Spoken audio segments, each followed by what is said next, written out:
तो क्या अच्छा सत श्री अकाल, मैं हूं न्यान मैन एंड गाइस आज भी हम लोग बात करने वाले हैं बिग बॉस के बारे में। तो गाइस कल Dhruv Rathee big boss show के अगेंस्ट एक वीडियो बनाए एंड वहां पर वो एलविश यादव के खिलाफ भी काफी सारे चीजें बोले। जहां गाइस आप लोगों को पता ही होगा कि रिसेंटली ध्रुव राठी से रिलेटेड एक रूमर बहुत ज्यादा फैल रहा था कि वो पोटेंशियली बिग बॉस शो में आ सकते हैं as a wild card entrant. तो फाइनली इन रूमर्स को एड्रेस करते हुए ध्रुव राठी अपने वीडियो में बताया कि वो ये शो में बिल्कुल भी नहीं जाने वाले, ये सब कुछ फेक है। और इसके बाद उन्होंने एलविश यादव के अगेंस्ट भी ये बोला, लाखों करोड़ों जितने भी पैसे ऑफर करें शो में आने के लिए, ऐसे नॉनसेंस शो में मैं अपनी जिंदगी में कभी नहीं जाऊंगा। मेरी राय में ये एक बहुत ही चीप तरीका है पैसा और फेम कमाने का, जिसका समाज पर एक बहुत बुरा असर पड़ता है। एक समय पर यह लड़का सिद्धार्थ यादव, इसने एक यूट्यूब वीडियो बनाया था जिसमें इसने कहा कि हमारे देश में कितने वेले लोग हैं कि वो सलमान खान की फिल्में देखते हैं जिनका कोई सर पैर नहीं होता। हमें ये अंदाजा होता है कि हमारे देश में कितने खाली बैठे हैं जिनको ऐसी मूवी देखने में मजा आता है, जिन मूवीज का ना कोई सर है पैर है। पर सल्लू भाई की मूवी है, 1000 रुपए की टिकट हो, भाई की मूवी है, देखनी है तो देखनी है। बात कहीं ना कहीं ठीक कही थी कि हमें कोई ऐसा कंटेंट नहीं देखना चाहिए जिसमें कोई इंटेलेक्चुअल चीज या प्रोफाउंड चीज नहीं होती, जिसमें कोई सर पैर नहीं होता। वो अलग बात है कि अब ये खुद जाकर बिग बॉस के घर में खड़ा है, लेकिन बात ये भी सच है कि बिग बॉस इसी टाइप के लोगों के लिए सबसे फिट जगह है। ऐसे ही लोग डिजर्व करते हैं बिग बॉस में जाना और इनफैक्ट जीतना भी। मुझे यकीन है कि ये शो को जीत भी सकता है, क्योंकि कुछ स्पेसिफिक क्वालिटीज हैं जो इस शो के कॉन्सेप्ट में चाहिए होती हैं, जिसके बेसिस पर ये पूरा शो चल पाता है। बाकी आगे उन्होंने बात किया कि कैसे बिग बॉस शो बहुत ही प्रॉब्लमैटिक है, क्या ये शो स्क्रिप्टेड है, हमें ये देखना चाहिए या नहीं। अगर आपको ये पूरे डिटेल्स में जानना है तो आप उनके वीडियो को जाकर देख सकते हो। अब काफी सारे लोग उनसे अग्री कर रहे हैं, बट पीपोई उनके अगेंस्ट ये ट्वीट करके बताया, my response is a must on this video by Dhruv Rathee on Bigg Boss, where on one hand he insulted his own YouTube community colleagues like Elvish Yadav and Abhishek Malhan for going to Bigg Boss, but on the other hand also showed a one sided story and created a false narrative video tomorrow. तो उनके हिसाब से ध्रुव राठी अपने video में one sided story दिखाया, इसलिए वो उनको रिस्पॉन्ड करना चाहते हैं। एनीवेज कल आलिया भट्ट एलविश यादव एंड मनीषा रानी के बारे में बात की, जहां गाइस उनके लेटेस्ट मूवी के प्रमोशन के दौरान किसी ने उनसे बिग बॉस से रिलेटेड क्वेश्चन पूछ लिया। आप खुद उनका रिस्पॉन्स सुन लीजिए। एलविश मुझे बहुत रॉकी लगते हैं, क्योंकि जैसे वो बात करते हैं और उनका एक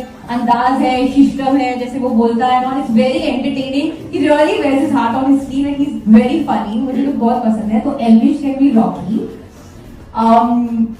मनीषा रानी को हम लोग रानी बना देते हैं क्योंकि उसके नाम में रानी भी है, एंड आई थिंक उनकी जोड़ी काफी क्यूट लग सकती है।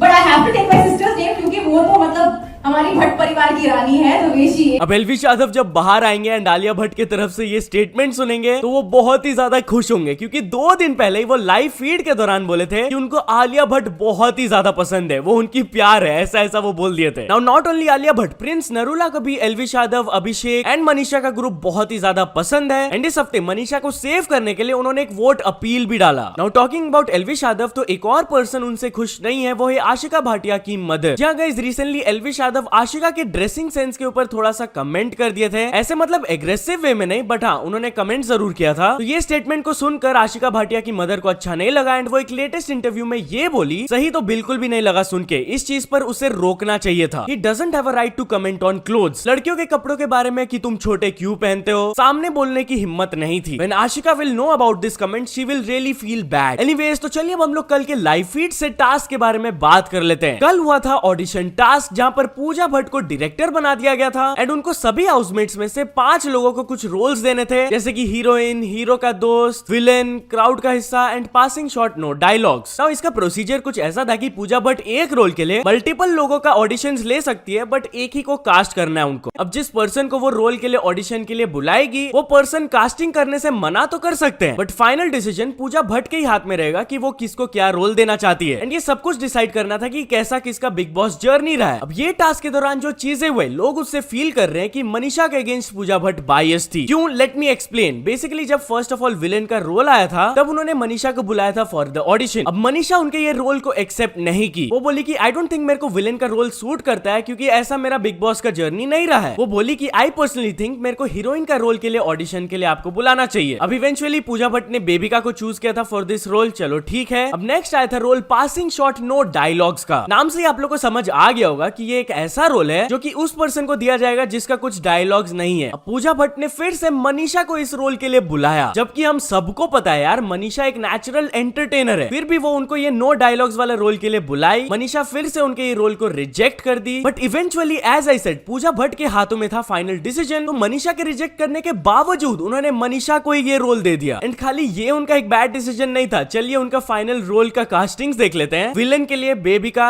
हीरो का दोस्त के लिए Jad, passing shot no dialogue के लिए मनीषा, हीरोइन के लिए जिया एंड क्राउड का हिस्सा के लिए आशिका। लिटरली भाई क्या गंदा उन्होंने डिसीजन लिया यहाँ पर। बल्कि ऑडियंस भी पूजा भट्ट के डिसीजन से खुश नहीं थे, क्योंकि एक वोटिंग रखा गया था बिग बॉस की तरफ से कि क्या आप पूजा भट्ट के कास्टिंग से अग्री करते हो, तो मैक्सिमम ऑडियंस ने वोट किया फॉर नो, हम लोग नहीं अग्री करते हैं। चलो एक हद तक के लिए मान लेते हैं कि पूजा भट्ट ने मनीषा को बुलाया for the villain and passing shot no dialogue के ऑडिशंस के लिए, तो उनको एटलीस्ट हीरोइन का ऑडिशन के लिए तो बुलाना चाहिए था। वो कास्ट करे ना करे वो बाद में देखा जाता, बट उन्होंने वो तक नहीं किया। एंड मनीषा इस चीज के ऊपर अपना ओपिनियन देते हुए बोली कि हमको इसलिए उन्होंने नहीं बुलाया फॉर द हीरोइन रोल, क्योंकि अगर हम जाकर स्ट्रॉन्ग पॉइंट वहां दे देते तो हमको वहां कास्ट करना पड़ता, इसलिए नहीं बुलाई वो। और उनका ईगो भी हर्ट हो गया कि हम उनके दोनों रोल को एक्सेप्ट नहीं किए। फुकरा इंसान भी उनसे अग्री किए एंड जैसे ही टास्क हारने का डिसीजन आया तब वो पूजा भट्ट को जाकर कन्फ्रंट किए। उन्होंने बोला कि आप जो पर्सपेक्टिव से सोच रही हो वो गलत भी तो हो सकता है, हमें अलग पर्सपेक्टिव्स को भी देखना चाहिए। तो पूजा बोलती है मुझे जो सही लगा मैंने किया, हर बार ऑडियंस और डायरेक्टर का थिंकिंग मैच नहीं करता है। तो फुकरा इंसान उनको बोले कि हमें गेम के अकॉर्डिंग कास्टिंग करनी चाहिए थी। तो पूजा भट्ट फिर सरकास्टिकली बोलने लगी कि आप गेम मास्टर हो, आप ज्ञानी हो, मैं तो इंटेलिजेंट हुई नहीं, माफ कर दो मुझे प्लीज। मतलब कि भाई जब सही का रिस्पॉन्स नहीं आया, एक एक्चुअल उनको कंस्ट्रक्टिव क्रिटिसिज्म मिल रहा है सामने से, तब वो सुन ही नहीं रही है, बहुत ज्यादा डिफेंसिव हो जा रही है। एंड सबसे आयरॉनिकल चीज मैं अभी आप लोग को बताऊं, चलो आप खुद ये वीडियो देख लो, आपको समझ आ जाएगा। भाई साहब आयरनी देखिए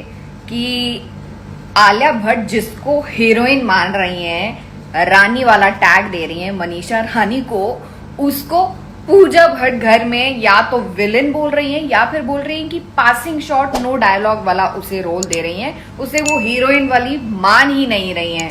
नाउ इस टास्क के दौरान क्या बिग बॉस एक्सपोज हो गए? वेल कुछ लोगों ने ये क्लिप नोटिस किया कि ऑडिशंस के बीच में जब एक गैप था तब वहां पर पूजा भट्ट टेबल से नीचे अपने हाथ में कुछ देख रही थी। कुछ लोगों को लग रहा था ये मोबाइल है, कुछ लोगों को लग रहा था ये स्क्रिप्ट है, तो लोग फटाक से इस चीज के बारे में ट्वीट्स करने लगे। वजाद हसन भी ये कहे Pooja Bhatt caught red handed while using a phone under the table, script पढ़ी जा रही है live, this show is crossing all the limits of being fake. Now I feel both Abhishek and Elvish should come out of that crap house, that house doesn't deserve our brothers sick. Not this, कल जो ticket to finale week वाला task हुआ था जहां पर एल्विश, बेबिका और जिया shopkeepers बने थे, उस टास्क से रिलेटेड एल्विश यादव भी अपने सस्पिशंस के बारे में बात किए। उन्होंने कहा कि बिग बॉस भी तेज है, उनको लगा कि जिया की ज्यादा है तो मैं रोक देता हूं गेम, है ना। उसके बाद एल्विश यादव एक और चीज नोटिस किए जो कि फुकरा इंसान के साथ वो जाकर शेयर किए। Basically Elvish, Fukra, Manisha and Aashika bedroom में बैठे थे पूरा टाइम एंड वो कुछ डिस्कशंस कर रहे थे रिलेटेड टू द टॉप 5 कि कौन एलिमिनेट होगा, बट अपेरेंटली शायद पूजा भट्ट तक ये बात चल गई। कैसे? Elvish was pretty confused. उन्होंने फुकरा इंसान को बोला, उन्होंने अंदर वाली बात कैसे सुन ली कि हमने तो अगले हफ्ते चले जाना है, तुम तो हो टॉप 5 में, ये वाली बातें उनको कैसे पता चली? तो फुकरा इंसान बोले कि मनीषा शायद बोल दी होगी। तो एल्विश बोले अरे नहीं यही तो थी वो। तो फुकरा इंसान इस चीज के बारे में थोड़ा सा सोच कर पूछे कि उन्होंने क्या बोला। तो एल्विश उनको फिर से बताए, उन्होंने बोला हम तो निकल ही जाएंगे अगले हफ्ते, ऐसे भी तुम तो यहाँ रहने वाले हो। तो ये वाली बात बाहर तक कैसे बच गई? तो फुकरा इंसान बोले एक सेकेंड, एंड फिर वो लोग दोनों हंसने लगे। एनीवेज तो चलिए आगे बढ़ते हम लोग बात करने वाले हैं कैरी मिनाटी के बारे में। तो क्या मुकेश अंबानी के बेटे अनंत अंबानी कैरी मिनाटी से गुस्सा है? वेल गाइस, कैरी मिनाटी के रिसेंट वीडियो में जो टेक्निकल गुरुजी वाला पैरोडी सेगमेंट था, वहां पर एक जगह उन्होंने एक लाइन बोल दिया था कि अंबानी मेरे डैश में। अब इस सेंटेंस को लेकर एक पर्टिकुलर स्क्रीनशॉट वायरल जाने लगा जहां पर अपेरेंटली अनंत अंबानी कैरी मिनाटी के अगेंस्ट ये ट्वीट किए कि आप एक यूट्यूबर हो, अपने लिमिट्स में रहो, आप अंबानी के बारे में ऐसे कमेंट नहीं कर सकते हो, otherwise I take legal action. And भाई ये देख कर ही आप में से मैक्सिमम लोगों को समझ आ ही गया होगा कि ये फेक है। पता नहीं क्यों कुछ लोग इंस्टाग्राम में इससे रिलेटेड मीम्स बनाने लगे एंड ट्विटर में भी थोड़ा सा वायरल जा रहा था। तो इसके बाद कैरी मिनाटी अपने ऑडियंस से सजेशंस मांगे कि उनको नेक्स्ट वीडियो किस टॉपिक पर बनाना चाहिए। तो ऑफ कोर्स करेंटली एक ही चीज ट्रेंड कर रहा है, that is big boss OTT. तो सब लोग बिग बॉस ओटीटी का रोस्ट मांग रहे हैं, बट कुछ लोगों को उनका पैरोडी वीडियो इतना अच्छा लगा कि वो उसका पार्ट 2 भी मांग रहे हैं। Also while we on this topic, तो एक व्लॉगर ने कैरी मिनाटी के लुक अलाइक को स्पॉट किया। जी हाँ गाइस, यूट्यूबर मेनियाक रोशन अपने इंस्टाग्राम में ये वीडियो शेयर की है, आप खुद देख लो। कहाँ से? मुंबई।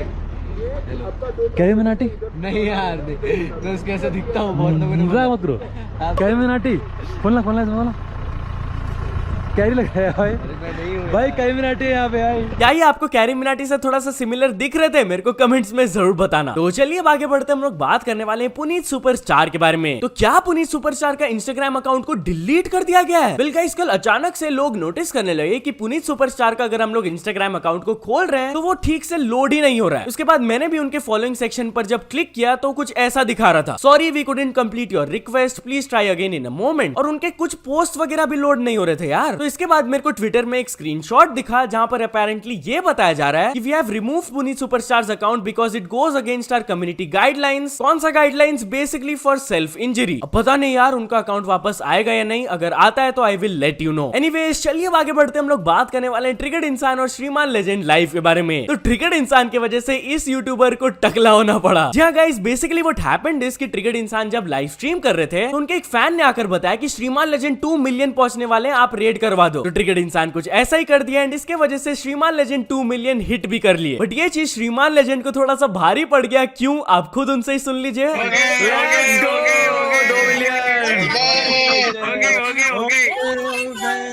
मिलियन झाले त्याच्यासाठी 2 मिलियन। अरे नीचे अगर मेरे 2 मिलियन हो जाएंगे ना तो मुझे टकला होना पड़ेगा, ऐसी पैज लगी है, समझ रहे हो? और मैंने टारगेट रखा था कि 1 अगस्त के बाद अपने को करने हैं, लेकिन ये 2 दिन में ही 2 मिलियन कैसे हो सकते हैं यार?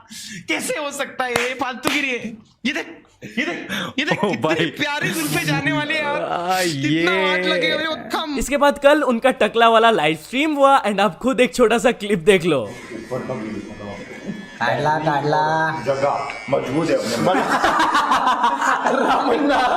ये स्ट्रीम काफी ज्यादा एंटरटेनिंग था। फुल स्ट्रीम आप जाकर देख सकते हो, लिंक मैंने डिस्क्रिप्शन में दे दिया है। तो चलिए अब आगे बढ़ते हम लोग बात करने वाले एक बहुत ही शॉकिंग स्टोरी के बारे में। जी हाँ गाइस, इस स्टोरी को सुनकर आपके मन में एक ही चीज आएगा कि कलयुग सही में बहुत ज्यादा पास आ गया है। बेसिकली वेस्ट बंगाल से ये स्टोरी बाहर आया है कि एक कपल ने अपने 8 मंथ ओल्ड बच्चे को बेच दिया to buy an iPhone to make Instagram reels. उनके नेबर्स ने नोटिस किया कि उनका बच्चा मिसिंग है, काफी दिन से नहीं दिख रहा है, तो उन्होंने पुलिस को रिपोर्ट किया एंड उसके बाद जब पुलिस इन्वेस्टिगेशन आया तब उनके तरफ से ये रिपोर्ट आया। भाई this is literally one of the worst things जो आपने अभी तक सुना होगा। बट यार चलिए अब हम लोग बात कर लेते हैं कॉपीराइट इश्यू के बारे में। सो गाइस, आपने YouTube and other social media में कॉपीराइट इश्यू के बारे में सुना ही होगा, बट क्या ये कॉपीराइट इश्यूज रियल लाइफ में भी आते हैं? पहले आप डेफिनेटली शादियां वगैरह में तो गए होंगे एंड आपने नोटिस किया होगा कि वहां पर सॉन्ग्स प्ले होते हैं। तो apparently department for promotion of industry and internal trade को कुछ कंप्लेंट्स आ रहे थे इससे रिलेटेड। तो उन्होंने एकदम क्लियरली बोल दिया कि वेडिंग्स एंड दूसरे फेस्टिविटीज में जो सॉन्ग्स प्ले होते हैं वो कोई कॉपीराइट इंफ्रिंजमेंट नहीं है, वो अलाउड है। तो या तो चलिए कुछ अचीवमेंट्स के बारे में बात करते हैं। तो फर्स्ट ऑफ ऑल स्लैमोस ने कंप्लीट कर चुके हैं 100 के सब्सक्राइबर्स एंड फन बॉन्ग ने कंप्लीट कर चुके हैं 1 million subscribers and House Hardy ने कंप्लीट कर चुके हैं 2 million subscribers and Nadeem Sarwar ने कंप्लीट कर चुके हैं 5 million subscribers and finally the rainbow girl को मिल चुका उनका golden play button. So many congratulations to all of them. तो चलिए एक इंटरनेशनल स्टोरी के बारे में बात करते हैं। हम लोग बात करने वाले स्पीड एंड रोनाल्डो के बारे में। सो गाइस, रिसेंटली स्पीड गए थे रोनाल्डो का मैच देखने के लिए एंड वहां पर उनका रोनाल्डो के बीच में एक छोटा सा इंटरेक्शन भी हुआ था, आप खुद देख लो।